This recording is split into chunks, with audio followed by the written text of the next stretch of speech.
Hola, bienvenidos, soy Montse Pardo y arrancamos Capital Empresa.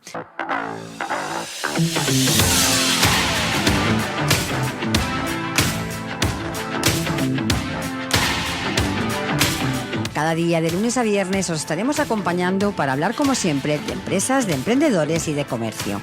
Sigue con nosotros la actualidad que rodea al sector empresarial de la mano de nuestros colaboradores e invitados. Economía, inversiones, nuevos proyectos, comercio, formación, nuevas tecnologías. Como siempre, Capital Empresa, dando voz a tus necesidades.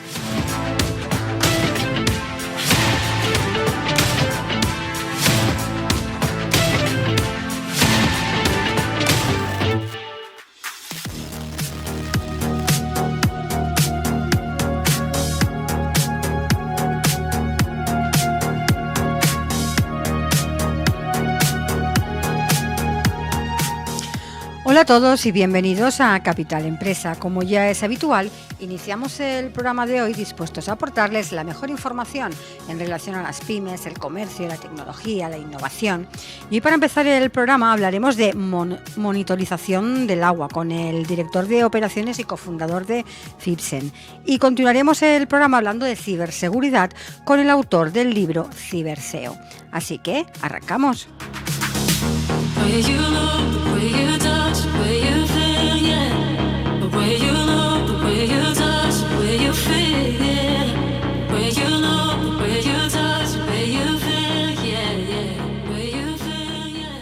Estás escuchando Capital Empresa.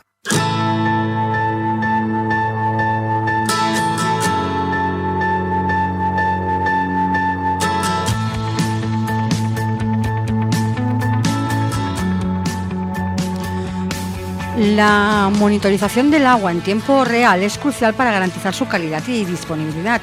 Permite detectar y prevenir problemas como la contaminación o escasez, protegiendo así la salud pública y el medio ambiente. Además, facilita una gestión eficiente de los recursos hídricos, optimizando su uso y reduciendo costes. La monitorización en tiempo real es una herramienta fundamental para asegurar un suministro seguro y sostenible del agua. Y de todo esto hablaremos con David Salces. Él es el director de operaciones y cofundador de Fibsen. David, bienvenido. Hola, buenos días, Montse. Encantada de tenerte en el programa. Cuéntanos para empezar, ¿qué es Fibsen? Pues Fibsen nació como el proyecto final de carrera y un trabajo que realizó mi compañero y socio Javier Sanz, que estuvo trabajando en las empresas de agua y se dio cuenta de que la monitorización de largas distancias para las empresas de agua era un gran problema, ya que era bastante costoso. Entonces él estuvo pensando y dándole vueltas y dijo, tiene que haber una solución más eficiente a este problema. Y entonces encontró una tecnología que hasta ese momento no se utilizaba, que es utilizar fibra óptica, que te permite, en el caso nuestro, por ejemplo, que estamos focalizados en detectar fugas de agua muy pequeñas, de 3 litros por minuto, que es poco más. Si dejas mal cerrado el grifo, puedes llegar a perderlo, con una precisión de 5 metros. De tal forma pues, que le ahorras a la empresa de agua, cada vez que busca una fuga de agua, tener que levantarte media calle con todos los problemas para la ciudadanía que eso supone, ya que sabe exactamente dónde está su fuga de agua. Cuéntanos un poco qué tecnología utilizáis para hacer todo eso.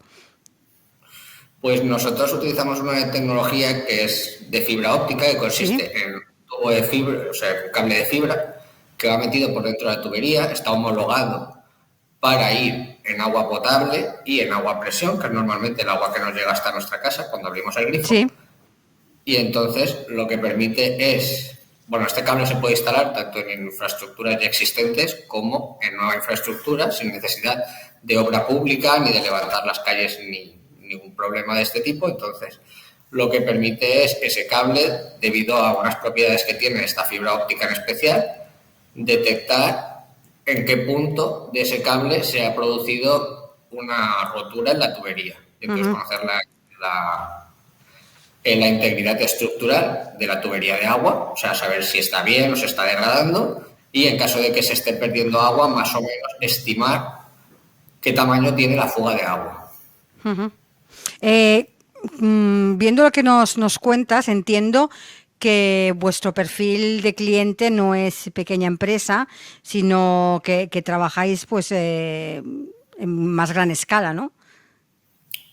Correcto. Nuestra tecnología es más para empresas, pues por ejemplo, yo que vivo en Valencia, Ujú. sería Aguas de Valencia o MIMED, o en Barcelona, Aguas de Barcelona, Aguas de Burgos, el Canal Isabel II. Sí, nuestro perfil de clientes son estas grandes empresas que son las que se encargan de distribuir y que son principalmente las que suelen tener el problema, porque tú puedes tener un problema de una fuga de tu casa que para nosotros es un gran coste, Ujú.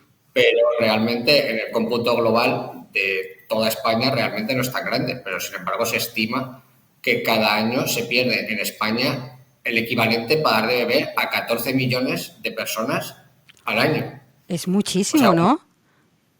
sí, por eso de aquí cuando se dio cuenta mi socio fue cuando empezó a desarrollar este proyecto, porque dijo, es que aquí se está perdiendo mucha agua, o sea, estos no son datos míos, son de PricewaterhouseCoopers y del INE, no son Ujú. datos que se haya sacado David Saces. Te iba a preguntar ahora dónde surgía la idea de crear Fipsen, pero me lo acabas de responder, ¿no? Que tu socio detectó o vio esta cifra y vio ahí una oportunidad para encontrar una solución. Claro, Ujú. mi socio estuvo trabajando en una empresa de aguas de aquí de la zona de Levante Sí. y entonces pues se dio cuenta de todos estos problemas y vio las soluciones que se estaban utilizando y dijo, oye, si yo le doy al coco, si yo lo pienso, seguro que hay una solución más óptima que permite mejorar la gestión. Ujú. Y entonces pues se le ocurrió esta idea y yo cuando me comentó el proyecto pues dije, ostras, esta idea es muy buena, necesitaba en ese momento un perfil como el mío. Y entonces pues fue cuando nos unimos y más o menos ha ido creciendo la empresa. ¿Cuánto tiempo lleváis en mercado? La empresa se constituyó en el 2020, o sea, en mitad de la pandemia. Ujú. Entonces, más o menos pues llevamos unos 3 años y medio aproximadamente. Ujú. Desde que surge la idea a fecha de hoy, ¿cómo nos describirías toda vuestra evolución? Pues a ver, al principio todo esto surgió como una idea en la cabeza de mi compañero y entonces fue cuando empezó a buscar la solución y una vez que más o menos él tuvo localizada la solución fue cuando se decidió constituir la empresa. Ujú. Entonces, pues a lo largo de este tiempo hemos hecho varias pruebas para probar que la tecnología funciona efectivamente.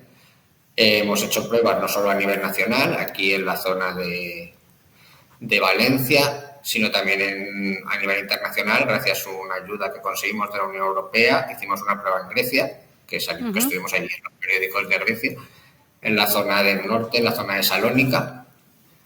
Y ahora pues estamos un poco aumentando el equipo, desarrollando, porque hasta ahora nuestro producto clave es el sensor de pérdidas de agua, principalmente por el coste que supone. Ujú. No solo para las empresas y para la ciudadanía, sino en cuanto a despilfarro de agua en una zona como es España en riesgo de desertización. Sí, Pero estamos desarrollando otros sensores que ahora, por ejemplo, con la ayuda del Ayuntamiento de Valencia sí. y de las naves, estamos mirando de sacar también sensores, no solo para grandes empresas, sino ver si es aplicable nuestra tecnología a gente pues más modesta, no tanto como estas grandes empresas, sino también a regantes, haciendo una prueba en la zona de toda la Huerta de Valencia, que vamos a Ujú. hacer en los próximos meses. ¿Cuál es vuestro valor añadido? ¿Qué os diferencia de otras propuestas que nos podamos encontrar en el mercado hoy en día? Pues nuestro valor añadido es principalmente el hecho de que tenemos una tecnología que sabemos que funciona, que se puede instalar tanto en infraestructura nueva como ya existente, sobre todo, porque Ujú. muchas veces cuando tú sacas una nueva tecnología necesitas, oye, pues necesito que vuelvas a lanzar la tubería y es como, sí, pero yo no voy a levantar ahora todas mis tuberías para que tú me instales algo nuevo. Nuestra tecnología no hace falta hacer absolutamente nada de obra pública, te ofrece datos y métricas en tiempo real, con lo cual solo te tienes que meter en nuestra aplicación y ya pueden ver toda la zona que ellos han decidido monitorizar, ver si tienen fugas, si no tienen fugas, si existen daños estructurales en caso de que tengan unas determinadas tuberías Ujú. y también el hecho de que les vamos a ayudar, les vamos a dar métricas e históricos de todo lo que ha pasado a lo largo de ese tiempo. ¿Qué beneficios específicos se obtienen al realizar la monitorización del agua en tiempo real, ¿no? En comparación de los métodos de monitoreo tradicionales, digámoslo así? Hombre, principalmente lo que consigues es saber cómo se encuentra tu infraestructura, porque si tú tienes los datos en el momento en el que pasan, puedes organizarte para decir, oye, pues ahora tengo una pérdida, porque a veces, muchas veces lo que pasa es que no saben que tiene una pérdida, no saben dónde está, y entonces pues se ponen a buscarla. Y otras veces lo que pasa es que esa pérdida es tan pequeña, ten en cuenta que tuberías grandes, 3 litros por minuto, que a nosotros nos puede parecer mucho en nuestra casa, en una tubería que pasan millones de litros, no es nada. Claro. Entonces, el hecho de saber dónde está les permite optimizar sus recursos, ir a hacer las modificaciones y saber cuáles son los puntos críticos de su infraestructura. Saber dónde, oye, pues esta zona, por razones que desconozco, siempre tengo problemas. Entonces, pues les permite un poco ver el histórico y todo lo que ha pasado. Y aparte de esto que me estás contando, ¿no? De saber cómo se encuentran las infraestructuras, ¿cómo nos ayuda a contribuir todo esto a la conservación de los recursos hídricos y a la gestión, sobre todo, sostenible del agua, teniendo en cuenta la situación, por ejemplo, actual que estamos sufriendo, ¿no? Pues, a ver, lo primero es una buena pregunta, pero bueno, lo primero y lo más obvio es, en una zona como es España o el sur de Europa, que hemos estado también en Grecia, el problema de desertización es bastante grande. Entonces, pues el hecho de ser capaces de ahorrar, igual no el 100%, pero con que redujeses a la mitad, ya estarías aumentando en un 15% tu reserva. O sea, estarías aumentando muchísimo el nivel de agua. Estarías dando de beber a 7 millones de personas, suponiendo solamente que redujeras a la mitad. Pero no es solo eso, sino que conseguir ese agua no es gratis. Tú tienes que gastar energía para, bien en desaladoras, bien en bombas, bien en el mecanismo que utilices tú para traer ese agua y distribuirla a la población. Toda esa energía es reducción de CO2 que tú vas a hacer porque vas a gastar menos energía al ser más eficiente. Entonces, son principalmente, en cuanto a la parte verde, son 2 mecanismos. Por un lado, reducción de la cantidad de agua que se despilfarra y se vierte, y por el otro, reducción de la energía que tú gastas, que puede utilizarse para otras cosas. Y todo eso, por supuesto, también se traduce, aparte en la parte de ecológica, en ahorro para las empresas, porque ese agua luego lo venden y esa energía que no se ha tirado a la basura. Entonces, realmente ahí es como un win-win. Por un lado ayudamos al planeta, pero es que por el otro tú también te vas a ahorrar unos costes que ahora estás teniendo. David, ¿cómo crees que va a seguir evolucionando toda esta tecnología teniendo en cuenta los beneficios que nos aporta, ¿no? Pues nosotros creemos que va a evolucionar y que cada vez va a haber más empresas y nuevos desarrollos que te permitan monitorizar, no solamente en este caso nuestro, como son las fugas, sino otros parámetros, como puede ser temperatura y presión, que nosotros estamos trabajando en ello, pero puede ser calidad, microorganismos, que por ejemplo con el COVID se vio que se hacían pruebas en el agua para ver si en una determinada zona había COVID. Pues esto, aparte de con el COVID, se puede hacer con otro tipo de microorganismos. Entonces, ser capaces de tener una monitorización en tiempo real sin tener que ir a es lo que se conoce como early stage, aviso temprano, que es en plan de, yo necesito un laboratorio que me certifique esto, pero si tengo un método que no me lo certifica al 100%, pero que me dice, oye, aquí es muy probable que tengas un caso de E. coli. ¿Sí? Pues yo ya sé, oye, en esta zona es muy probable que yo tenga E. coli, pues voy a llamar al laboratorio y que me lo confirme y entonces yo tomo las medidas. Pero no tengo que ir llamando al laboratorio para que vaya a distintos sitios. Entonces nosotros creemos que este tipo de sensores que te avisen en tiempo real va a desarrollarse bastante en los próximos años. David, ¿dónde estáis trabajando en la actualidad? Bueno, nosotros tenemos nuestra base de operaciones en Valencia, ¿sí? En la zona de Almásera. Sí que es cierto que también tenemos nuestro centro de desarrollo más en la zona de Valencia Central, pero estamos tratando principalmente con empresas de toda España, tratando de ver que vean un poco los beneficios de esta tecnología. Hemos hecho pruebas aquí en Valencia, vamos a hacer pruebas, queremos hacerlas en Andalucía, pero estamos pendientes en otras zonas de España. Queremos aprovechar ahora los PERTEs de digitalización para que la gente conozca nuestra tecnología. Y luego tenemos una pequeña parte de internacionalización que estamos focalizados principalmente en el sur de Europa, por todas las cosas, por todo el tema regulatorio, que todos nuestros sensores están homologados en la Unión Europea. Entonces, pues estamos mirando para, pues eso, lo que es el sur de Europa principalmente, que es donde más problemas hay, que sería pues Grecia, como ya he comentado, Portugal, Italia. Pero todavía no tenemos nada concreto, pero es la zona en la que creemos que es más accesible. Ya para ir finalizando y centrándonos en Fibsen, ¿cuáles serían ahora vuestros próximos objetivos? Pues nuestros próximos objetivos, principalmente tenemos dos objetivos que son, por un lado, los económicos, que es dar a conocer la tecnología y aumentar nuestro volumen de ventas, que ya ha aumentado con respecto al año pasado. Y por otro, el tecnológico, que es seguir desarrollando, no quedarnos estancados en lo que tenemos ahora, que es el sensor de pérdidas de agua y un sensor de presión y temperatura que está a punto de terminarse, o sea, lo tenemos ya prácticamente, sino ir desarrollando más sensores para otro tipo de actividad, como he comentado anteriormente, como pueden ser la zona de los regantes y regadíos, tratando de abaratar costes para que a los regantes les sea más eficiente también y tengan datos en tiempo real. Entonces, por un lado, esos son nuestros objetivos, que son económicos, tecnológicos, y abrirnos un poco en otra zona de otras líneas de negocio. Pues ahora sí, para finalizar, para aquellas personas que nos están escuchando, que quieran más información, directamente hablar con vosotros y conocer vuestros productos y vuestros servicios, recuérdanos vuestra página o dónde os pueden encontrar para que, tarden nada en localizaros. Vale, pues si buscan en Google Fibsen, salimos los primeros, pero si no, en nuestra página web, que es www.fibsen.com, también nos pueden localizar principalmente en la red social LinkedIn y en nuestro canal de YouTube, que vamos subiendo entrevistas a personas con las que hemos colaborado.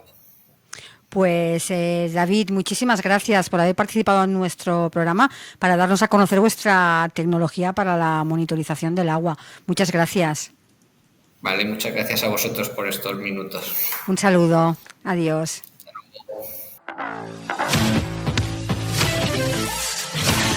Estás escuchando Capital Empresa, un programa dirigido al comercio, la pequeña y mediana empresa y a los emprendedores.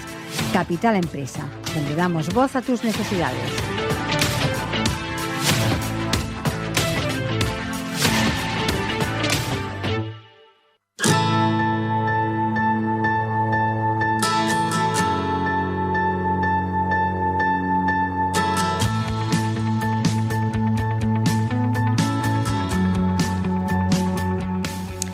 La ciberseguridad es crucial en la era digital actual. Proteger nuestros datos y sistemas de ataques cibernéticos se ha vuelto primordial. La ciberseguridad nos permite disfrutar de los beneficios de la tecnología de manera segura y protegida. Pero ¿verdaderamente conocemos todo lo que rodea la ciberseguridad? Y de todo esto vamos a hablar hoy con Facundo Mauricio. Es el autor del libro Ciberseo. Facundo, bienvenido. Muchísimas gracias, un placer estar aquí. Para empezar, cuéntanos, para que te conozca nuestra audiencia, ¿quién es Facundo Mauricio y por qué este libro? Bueno, por supuesto. Como todo, hay múltiples etapas para llegar a escribir un libro, pero mi historia es un poco... Yo trabajo para Siemens, soy jefe de proyectos de ciberseguridad y allí en Siemens pues diseñamos soluciones para lo que es industria y para lo que tiene que ver con mantener infraestructura crítica que asegura que nuestra vida continúa, seguimos teniendo electricidad, seguimos teniendo agua potable y demás. Entonces hace muchos años yo que me dedico a trabajar el tema de la ciberseguridad, en gran diría desde la parte más técnica. Y lo que noté hablando con muchísimos ejecutivos y en infinitas reuniones, que es un poco lo que mi trabajo tiene que ver, es esto de conectar a gente que tiene una visión más técnica y que tiene que solucionar el problema con gente que en realidad tiene que tomar la decisión de que ese es un problema a solucionar. Y entonces lo que surgió claramente y rápidamente es que hay una brecha en el conocimiento entre las personas que por ahí tienen la facultad de tomar una decisión y el conocimiento que tienen sobre los riesgos a los que están expuestos. Y entonces, buscando y haciendo investigación, yo también estoy haciendo un doctorado en la Universidad Politécnica de Cataluña en criptografía postcuántica, que bueno, saludos a la universidad que ha quedado en pausa el doctorado mientras terminaba el libro. Pero lo importante es encontrar esta brecha y decir, vale, al final hay muy poca bibliografía, hay muy poco conocimiento que pueda ayudar a achicar esa brecha. Por un lado, acercar cuáles son las dinámicas y los inconvenientes que existen en el mundo de la ciberseguridad, y por otro lado, acercárselas a aquellos que tienen desde mi punto de vista, una responsabilidad de encargarse de que las organizaciones estén protegidas. Así que esa es un poco la historia de cómo surge el libro. Hace muchos años que me dedico a dar charlas, yo soy speaker, he viajado por el mundo dando presentaciones, más que nada orientado a lo que es privacidad, ciberseguridad y digamos un poco esta dinámica, el impacto que tiene, como a mí siempre me gusta decir, el impacto que tiene la tecnología y la innovación en la vida de las personas, ¿no? Y a mí lo que me sucede cuando yo presento estos temas, y a mí lo que más me gusta es hablar con las audiencias lo más diversas posible, es decir, aquellas que no están todo el día metidos en el problema técnico, que no se levantan a la mañana pensando de qué forma Norcorea tratará de romper mi fábrica. Entonces, para los que no viven esa vida, hay muchas de estas cuestiones que les resultan ajenas.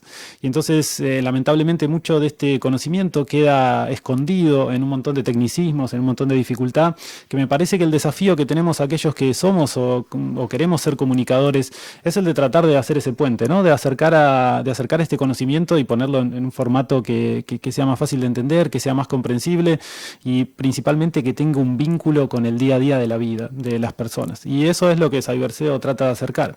Trata de acercar este conocimiento sin ser técnico, trata de acercarlo enfocado en cuál es el impacto de estas nuevas tecnologías en nuestra vida, ¿no? Y cuáles son los riesgos a los que estamos expuestos. Que bueno, al principio del libro, incluso en la introducción, yo cuento que uno de los problemas que tenemos es que todavía no alcanzamos a desarrollar una intuición sobre cuál es el impacto de estas tecnologías en nuestra vida.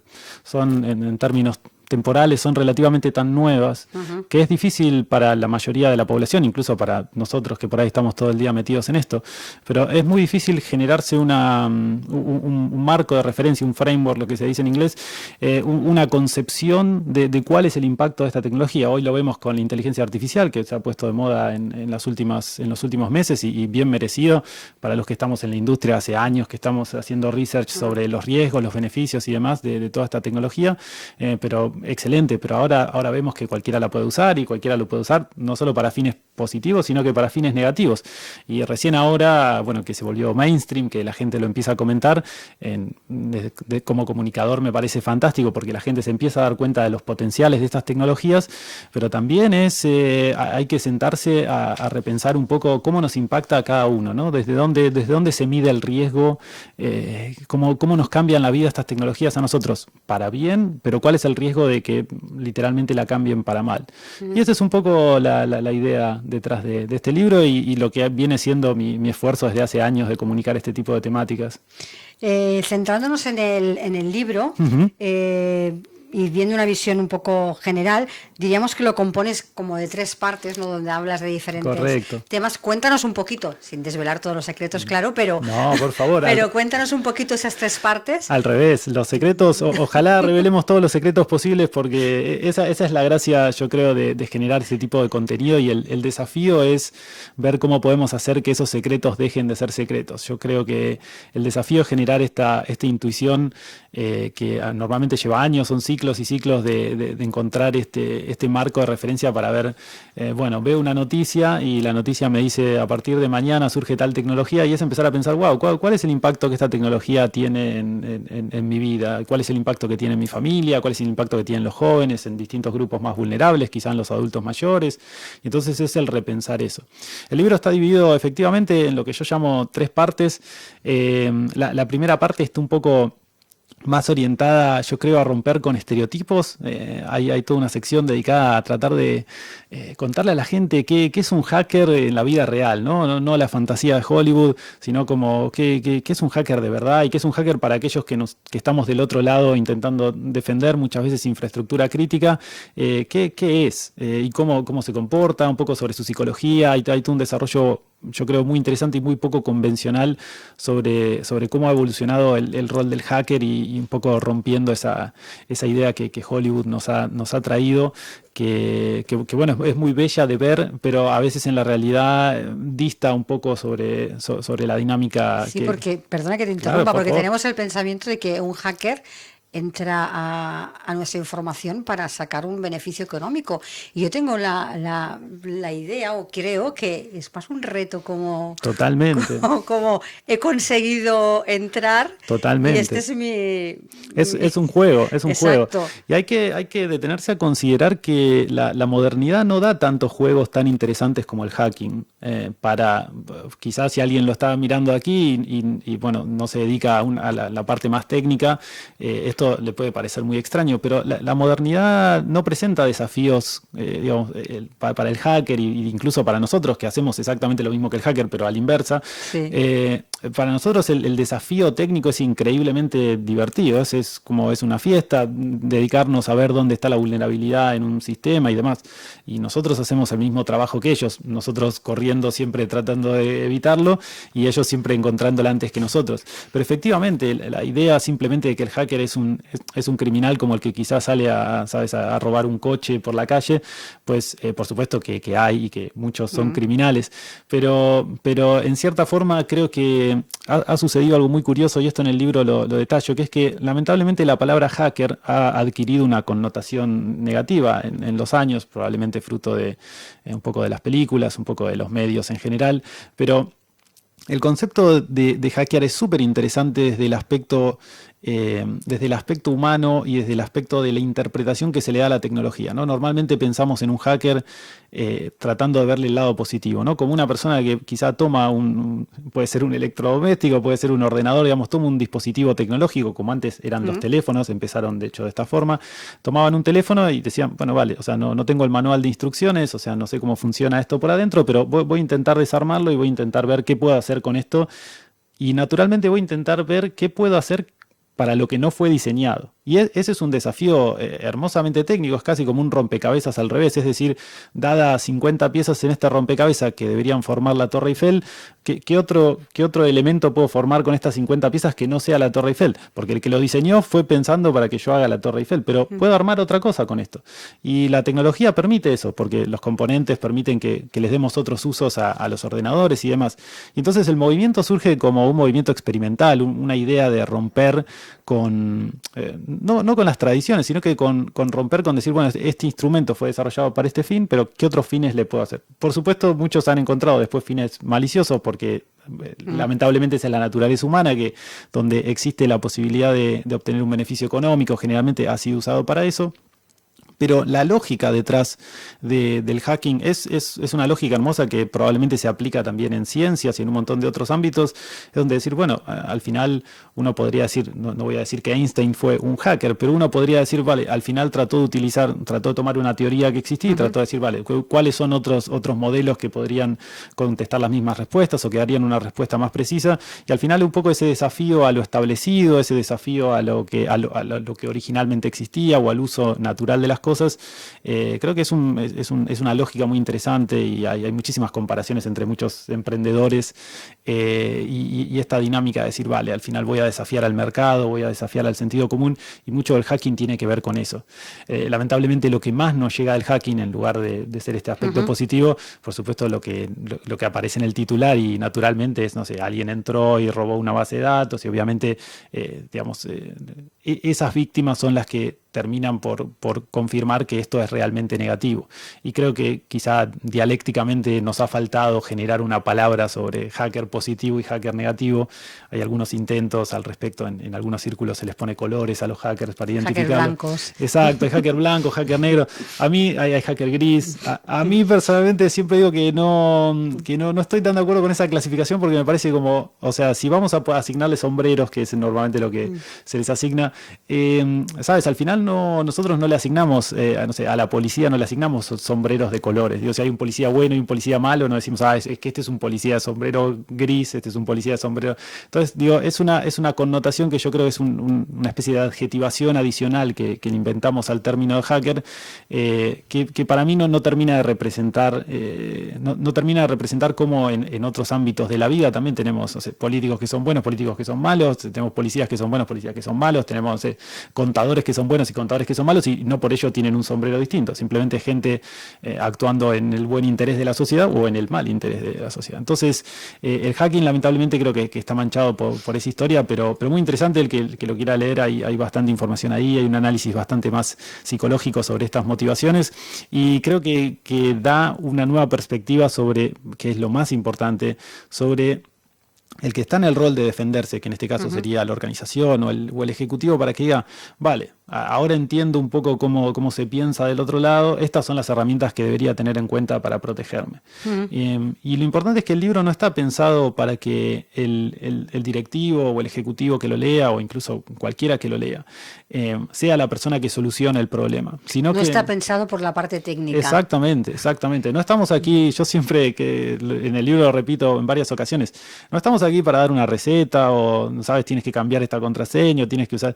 No me interesa porque no me interesa, o sea, además no creo que al ejecutivo le interese y que deba ocupar su tiempo en esa cosa. Lo que sí es importante es que él tenga la conciencia y el entendimiento de cuáles son los riesgos y que pueda delegar en otros y decir, Carlos, Rubén, José, quien sea parte del equipo técnico, o en todo caso si no lo tiene, que contrate un equipo técnico, pero que diga, vale, tengo esta preocupación, o nosotros manejamos este tipo de información confidencial, ¿qué deberíamos estar haciendo para que esta información no se pierda o no caiga en las manos equivocadas? Sí, además creo que una parte del libro también tratas el tema de cómo lidiar con una crisis de seguridad, ¿no? Correcto, dentro de la... Correcto, porque es a ver, yo siempre lo cuento, como es lo más común y lo que todos van a experimentar, y lamentablemente es algo que, si bien es bastante común, ataque de pánico, creo. No, pero además es tremendo porque nadie te forma para esto. En ninguna escuela de negocios, o sea, aunque vayas a Harvard y demás, nadie te forma para cómo gestionar una crisis de negocios, y realmente es un público relativamente pequeño, si uno se incluye en esta comunidad, que ha tenido más de 1 o 2 ataques, porque, o sea, a menos que uno trabaje en el rubro de ciberseguridad, la mayoría de la gente nunca ha vivido un ataque y probablemente nunca lo viva. O es decir, no lo viva más de una vez, de forma tal de que le permitiría adquirir algunas prácticas. Entonces, es nuestra labor un poco brindar este marco de decir, vale, esto es lo que va a suceder, estas son las prácticas, esto es lo que te vas a encontrar las primeras horas, esto es lo que te vas a encontrar después del primer día, porque bueno, en la mayoría de los casos es caos y desorden total, y creo que es nuestra labor ayudar a esta gente, siendo que es algo tan común, ¿no? O sea, es algo tan común como algún día terminaremos en el médico, quizá con un hueso roto. Digo, si vivimos lo suficiente todos alguna vez, y por supuesto que no nos entrenan para vivir esta situación, pero yo creo que se está volviendo tan común que no debe faltar mucho para que surjan este tipo de situaciones, e incluso yo he realizado simulaciones o trainings en donde se entrena a ejecutivos o al personal, y es decir, se simula, se hace como un juego y se dice, vale, se dan estas circunstancias, ¿cómo reaccionarías? Y bueno, claro, es mucho más fácil pensar en buenos escenarios en esa condición que, no sé, cuando los sistemas se caen, te llaman todos los proveedores y todos los clientes te están llamando y te están reclamando dinero, es un caos, y es mejor haberse detenido a pensar cómo gestionar esto antes que durante la crisis. Y otra parte que quizá me parece una de las más interesantes es cómo vivimos toda la tecnología, ¿no? Cómo interactúa esa tecnología con nosotros y con la sociedad y con nuestra forma de comportarnos y con nuestra forma de pensar, ¿no? Quizás la parte más social de este libro, y quizá una de las más interesantes. Tremendo. Para mí es lo que más me divierte escribir y lo que más me divierte analizar. Obviamente uno tiene que dar un marco teórico para esto, pero lo más interesante al final del día es que todos somos personas, todos compartimos este mundo y, digamos, todos compartimos una progresión de la tecnología que se interna interpela nuestras vidas de una manera o de otra. Y uno podría argumentar que no solo esto avanza, sino que cada vez avanza más rápido y cada vez tenemos más interacciones y, por ejemplo, lo que hemos visto luego de la pandemia, en el sentido de que cada vez trabajamos remoto y algo que parecía que iba a suceder dentro de 10 años, resulta que al final sucedió en escasos meses. Y entonces lo que empezamos a ver es que cada vez la tecnología es un intermediario prácticamente natural y transparente en nuestras vidas, ¿no? Ni hablar de las siguientes generaciones que realmente uno los ve interactuar con la tecnología y es fascinante. A veces un poco da miedo, pero quiero decir, es fascinante sentarse a reflexionar sobre cómo es que esto se ha dado. Y es que naturalmente la progresión de la tecnología es tratar de volverse lo más invisible posible, ¿no? Es esta idea de que debería molestar lo menos posible y debería facilitarnos, cualquiera sea nuestra intención, de la mejor forma posible. Y esto que nos parece una ventaja, resulta que cuando a veces hacemos un análisis un poco más filosófico sobre cuáles son las implicancias de esto en el corto, pero particularmente en el largo plazo, resulta que empiezan a surgir un par de discrepancias, empiezan a surgir algunas dudas sobre hacia dónde vamos como sociedad si estas tecnologías continúan siendo tan transparentes e interpelan tanto en nuestras vidas. Es decir, por ejemplo, si yo mañana dijese, resulta que WhatsApp no es una aplicación segura. Bueno, vale, pues está bien. Supongamos que eso se prueba. Vale, perfecto. Igual sigue estando, todas las personas que conozco siguen estando en WhatsApp. Por lo cual hay un efecto que aunque yo no quisiera usar WhatsApp, igual yo tengo que utilizar WhatsApp para comunicarme con todas las otras personas. Porque hay un efecto, de cierta masividad, de cierta red, que, a todos nos obliga a continuar utilizando estas aplicaciones, aunque incluso probáramos que son incorrectas. No estoy aquí haciendo el argumento de que deberíamos dejar de usarlas, pero lo que digo es que se han vuelto tan parte de nuestra vida que no nos detenemos a considerar como cuál es el impacto que tienen y no nos detenemos a considerar algo que yo vengo por lo menos hablando hace ya varios años, debe ser casi 10 años que vengo haciendo presentaciones de este tema, que es que la mayoría de nosotros no nos damos cuenta que, WhatsApp es, por ejemplo, una aplicación, WhatsApp puede ser Gmail, puede ser Instagram, son aplicaciones extremadamente complejas. Hablo de, los mejores ingenieros del mundo, algunos están trabajando en estas aplicaciones y nosotros las usamos gratis. Bueno, eso es gratis. Exacto. Me gustaría ponerlo entre comillas. Exacto, pero es que ese es el punto. Pero para la mayoría de las personas, pero fíjate el impacto que tiene esto. Yo coincido con tu lectura y yo vengo planteando esto hace años, que el concepto de que sean gratis es que obviamente nosotros somos el producto, pagamos con nuestros datos. Nuestros datos, nuestros propios movimientos dentro de la red. Totalmente. Hay alguien que está pudiendo capitalizar ese uso que nosotros le damos para financiar lo que cuesta mantener y desarrollar una aplicación que usan billones de personas como es WhatsApp, que si mal no recuerdo lo usan 3 billones de personas. Algo así como cada 2 personas en el planeta hay una que tiene una cuenta de WhatsApp. Entonces, este es el primer grado, decir, al final es interesante el modelo de negocio porque nosotros ponemos nuestros datos que creemos que no tienen ningún valor, pero resulta que para la empresa, le permiten mantener una de las aplicaciones quizás más complejas que tenemos y que no se cae nunca y que los mensajes llegan siempre y que es una obra maestra de ingeniería. Realmente funciona excelentemente bien. Y entonces empezamos a repensar un poco este escenario y decir, pues al final no es solamente el problema de que nosotros estemos dando nuestros datos de forma gratuita. El tema es que, continuamos incrementando la cantidad de datos, porque al principio capaz era solamente los mensajes, ahora tienen ubicación, imágenes, reconocimiento, y vamos a continuar en esta dirección. Te piden reseñas, ahora te piden saber dónde vas, que a veces te da miedo, que te has visitado no sé qué te ha parecido. Dices, por Dios, me va a tener un seguimiento total. Pero es tremendo. Y además, la mayoría de las personas que quizás estén escuchando esto han visto cómo en los últimos años prácticamente no se puede usar nada sin crear una cuenta. ¿Sabes? Ahora en cualquier lado tienes que poner tu correo. Y antes era quizá poner solamente tu correo. Vale, la gente como yo, que quizás estaba en tecnología, poníamos un correo cualquiera, teníamos un correo secundario que usamos para esto. Vale, eso ya ni siquiera se puede hacer eso porque ahora te piden tu correo, tu número de teléfono para validar con un mensaje. Y tú dices, y la excusa es, es que es por seguridad. Pero al final, también tiene mi número de teléfono. Si tiene mi número de teléfono, tiene mi país, tiene mi código de... sabes dónde estoy, sabes en qué momento. Y entonces uno empieza a hacer estas cuentas y dice, de momento han tenido un uso relativamente benigno, que es, al final hay gente haciendo dinero con esto y que me parece perfecto. El tema es que lo que no podemos suponer cuando hacemos un estudio histórico en el largo plazo, como ha sido parte de la investigación para este libro, de que esa presunción de inocencia, se mantenga en el tiempo. Y un poco el desafío aquí es de detenernos a pensar, vale, hemos desarrollado una tecnología increíblemente maravillosa, pero no podemos sentarnos en los laureles de decir, vale, nunca será usada en nuestra contra, porque la historia prueba que cualquier tecnología eventualmente, pasado suficiente tiempo, pueden pasar otros 20 años, pero eventualmente caerán en las manos equivocadas. Y además habría que discutir qué son las manos equivocadas, porque depende al curso de la historia. Depende de quién se lo preguntes también. Porque además el curso de la historia nos demuestra que en diferentes momentos de la civilización alguien dijo, no, esta es la respuesta aceptada y esa respuesta ha sido aceptada. Después vemos eso 50 años después y decimos, dices, no, qué locura, mía, ¿cómo todos votaron a favor de esto? Pero digo, esa idea de que un poco el libro juega y desafía con esta idea de decir, vale, pues al final yo creo que la mayoría de la gente, o por lo menos nuestra generación y varias generaciones que nos ha tocado vivir una civilización relativamente tranquila, digámoslo, no tenemos esta concepción de, vale, no es que la violencia en el sentido del uso incorrecto de estas herramientas llega con un mensaje diciendo, hola, soy un violento, vengo a tomar el control de esta institución. No, generalmente surgen de un proceso y ese proceso normalmente es validado por una mayoría eventualmente. Y entonces lo que hay que detenerse a pensar es qué tipo de herramientas estamos construyendo en este momento que nos van a limitar nuestro curso de acción en el futuro, ¿no?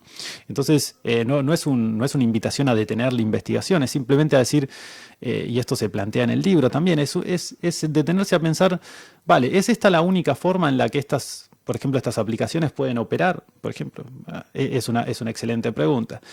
¿Cuál es la regulación que siguen estas aplicaciones? Detenerse a pensar y decir, bueno, ¿por qué mi correo electrónico tiene que estar en cada vez que me registro? ¿Por qué yo tengo que entregar esta información? Y uno dice, no, bueno, es que nos acostumbramos a esa dinámica. Es que el problema de eso es la normalidad que le damos a Tal todo. cual. Es decir, no, claro, me piden todos estos datos porque así pueden personalizar las ofertas para mí. A ver, Tal cual. Que me llega a mi correo toda la publicidad de lo que yo he buscado. Tremendo. Pero es que estamos trabajando para hacértelo más personal. Te lo venden, te lo envuelven con ese caramelo, ¿no? Y le damos ya total normalidad a todo. Tremendo. Hay una historia muy famosa con respecto a esto, que esto sucedió en Estados Unidos, donde esto se usa multiplicado, diría yo, comparado con lo que es Europa. Entonces es un caldo de cultivo para ver hacia dónde va, porque Europa... Bueno, ahí la normativa también es muy laxa en estas cosas. Totalmente. Aquí la normativa yo creo que podemos quizá después entrar en... Yo creo que han tenido buenas intenciones, pero tampoco han logrado... Nos han convertido a todos en hacer clic en el botón de aceptar las cookies sin entender demasiado qué hacen. Pero en Estados Unidos hay un caso muy famoso, esto sucedió hace muchos años, recién en los principios en los que todo este juego de las publicidades se estaban haciendo. Y la historia cuenta que una chica relativamente joven, creo que hace 14, 15 años, 13 años, había ido a un Target y empezó a hacer compras, había cambiado, digamos, sus hábitos de compras. Empezó a comprar unos jabones, creo que la anécdota era con unos jabones sin olor y algunos tipos de cremas especiales. A la semana siguiente, ella estaba suscripta a la revista de Target y en Estados Unidos funciona esto que te llegan como unos cupones de descuento de acuerdo a tus hábitos de consumo. Cuando ella empezó a comprar unos jabones diferentes y unas cremas diferentes por 2 o 3 semanas, en la siguiente publicación, digamos, de la revista que le llegó personalizada a ella a su casa de Target, había productos para bebés, o sea, había carritos para bebés, había productos como para una nueva madre. Esto lo ve el padre que aparentemente abre la revista de publicidad que llegaban a la casa y dice, esto es una locura, están incitando a mi hija a quedar embarazada. Entonces va y hace un reclamo en Target, esto todo documentado, lo pueden buscar. Hace un reclamo a Target dice, bueno, no sé qué habrá pasado, habrá sido un error, le pido disculpas. Resulta que surge una investigación de esto y lo que había pasado es que Target tenía identificado que bajo ciertos cambios de patrones de conducta es razonable que esos cambios ocurran porque alguien está próximo a estar embarazada. Resulta que efectivamente esa chica estaba embarazada y por eso había empezado a comprar cremas que eran mejores para ella. Desconozco, hablo sin saber, pero hay ciertos productos que uno aparentemente compra próximo a como más sanos, ¿no? Sí, o más sanos, o creo que sin perfumes. Claro. Había un par de ejemplos que había cambiado. No sé si durante años había comprado el mismo shampoo y empezó a comprar otro shampoo que se ve, según identificaba Target, era un shampoo que tendía a comprar la gente que estaba próximo a tener familia. Y entonces, pues en este cambio, al final el señor vuelve a la tienda y dice, bueno, efectivamente, o sea, sí, estaba embarazada, pero ¿cómo sabían ustedes? Es como, no, nosotros tenemos un sistema automático que identifica estos cambios de consumo y directamente ya sabemos que si una persona se comporta de esta manera, que sus próximas compras van a ser un coche de bebé o lo que sea, y sabemos que si además agarramos un cliente temprano en todas estas compras, o sea, ganamos un cliente con mucho valor de por vida.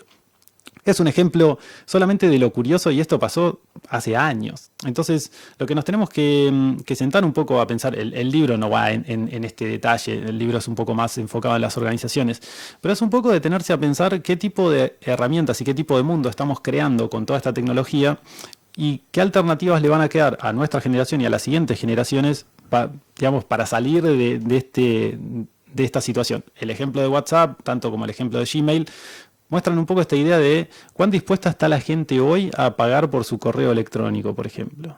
Yo creo que si hiciéramos una encuesta, menos del 0,1% estarían dispuestos, porque hace por lo menos 20 años que lo consideramos un servicio gratuito.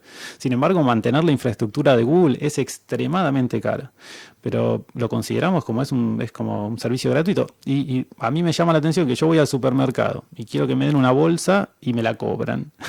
Sí. Pero mando un correo electrónico que necesita, que funciona 7x24 todos los días del año, en Navidad, nunca se cae, siempre funciona bien. Que y me encima sale te lo gratis. seleccionan, que te lo envían a la papelera. Pero que además saben... que mejora constantemente, ¿sabes? O sea, ya me lo escribe solo el correo y no me lo cobra. Pero acepto que voy al supermercado y me sale 10 centavos o 5 céntimos una bolsa. Y entonces es un poco esa dicotomía. Yo digo, bueno, el impacto de la bolsa, por supuesto, desde el punto de vista del medio ambiente es importante. Esto no es una crítica contra que nos cobren la bolsa, pero es una crítica contra decir, vale, fíjense la disparidad de qué nos acostumbramos a que sea gratis y qué nos acostumbramos a que nos cobren.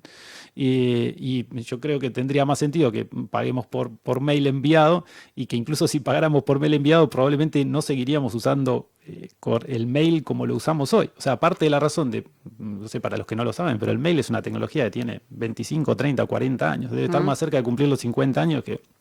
Y sin embargo, es una tecnología que seguimos usando, funciona perfectamente, tiene algunas ventajas maravillosas. Pero, digo, no es que no hay otras alternativas, es simplemente que esta ha sido gratuita, la gente tiene toda su historia en su correo electrónico y esta es parte de la magia y de hacia dónde vamos. Es un poco generar esta conciencia.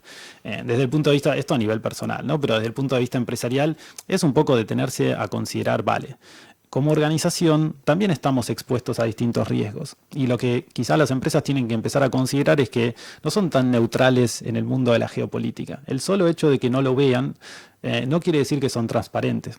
En el libro yo planteo varios escenarios, alejándonos un poco de estos ejemplos que decía y yendo nomás a lo corporativo, donde digo, vale, al final las empresas se tienen que dar cuenta que en el futuro cercano y en los futuros conflictos van a ser los objetivos de los futuros conflictos. Digamos, desde el punto de vista de un ciberataque, no tiene ningún sentido atacar la Secretaría de Comercio. ¿Qué gano yo dando de baja a la Secretaría de Comercio de España? Nada. Ahora, ¿qué gano yo dando de baja a la planta de SEAT, por ejemplo? Mucho más. Entonces, lo que las empresas se tienen que dar cuenta es que ese va a ser el rol que van a cumplir en los próximos años y que en los próximos conflictos, y esto ya lo vimos con lo que está pasando en Ucrania y lo vemos en varias cuestiones, esto no es algo teórico, sino que esto ya ha sucedido y mi empresa, como tantas otras empresas, han sido víctimas de numerosos ataques cuando este conflicto inició, tanto por un lado como por el otro, ¿no? Porque cada lado tiene sus argumentos y dirá, no, si estás apoyando o si estás... Entonces, al final, lo que las empresas quizá crean es que porque no estén participando, no estén apoyando ninguno de los dos lados de un conflicto, podrían no verse involucradas. Y yo lo que les explico en el libro es que, de hecho, probablemente lo contrario. O sea, son estas empresas las que van a ser, porque probablemente son aquellas que menos preparadas están y son las que primero van a ser afectadas, porque además es mucho más fácil extraer dinero de una organización que extraerlo de un individuo, o al menos si las empresas se detienen a pensarlo, la dificultad que tiene, entrar en la seguridad de una empresa versus la dificultad que tiene entrar en la seguridad de un individuo, pues al final, si lo pensamos como el ROI de esta ecuación, o sea, conviene mucho más entrar en una organización. Y lo que tenemos que además pensar a nivel organizacional, y este es el desafío que para mí tienen los ejecutivos, es que los ejecutivos ya no están siendo atacados por un grupo de quinceañeros que están aburridos en sus casas experimentando como eran en los 80. Están siendo atacados por organizaciones que se dedican a, digamos, que necesitan financiación y que están saliendo grupos, o sea, crimen organizado que hoy por hoy se dedica a la extracción de recursos, entre otras formas a través de ciberataques. Y es un poco esta transparencia que yo creo que no vemos en el día a día, porque lamentablemente todavía algunos de estos crímenes se ocultan por vergüenza o porque, ¿sabes?, afecta a la imagen de la organización, y entonces no estamos todos los días viendo un reporte, ¿no?, que tal empresa fue atacada, que tal empresa fue atacada. Nos enteramos cuando pasa con SEAT, nos enteramos cuando pasa con una multinacional, pero no nos enteramos cuando en el día a día la empresa de aquí a la vuelta sufre un ciberataque por un par de miles. Entonces es un poco esta falta de visualización la que nos hace creer que estamos un poco más seguros, y es el hecho de nosotros los que estamos del otro lado en ciberseguridad que podemos garantizar que no, que la mayoría de los casos presenta más dificultades de las que uno imaginaría. Facundo, nos hemos quedado ya prácticamente sin tiempo, ya lo hemos superado. Me estaría hablando contigo 2 días, pero tenemos que acabarlo aquí, pero no me gustaría acabarlo sin aquellas personas que quieran adquirir tu libro, Ciberseo. Correcto. ¿Dónde lo podemos encontrar? ¿En librería? Supongo que en internet también, ¿no? Bueno, en Amazon y también en la Casa del Libro, en La Central, en todas las librerías, creo que en EFMAC está, en todos, la mayoría de las librerías grandes de aquí de España lo pueden encontrar. La editorial es Marcombo, que ha colaborado mucho, un saludo para el equipo, y lo pueden encontrar ahí en físico y podemos, ya que estamos el día jueves, o sea, pasado mañana, se hace la presentación del libro también en la Casa del Libro de Diagonal. De Paseo de Gracia. Así que también tenemos eso. Pero sí, lo pueden encontrar en cualquier librería. Pues Facundo, muchísimas gracias por haber pasado por nuestro programa para presentarnos tu libro Ciberseo y hacernos repensar un poco acerca de la ciberseguridad. Muchísimas gracias. Hasta luego.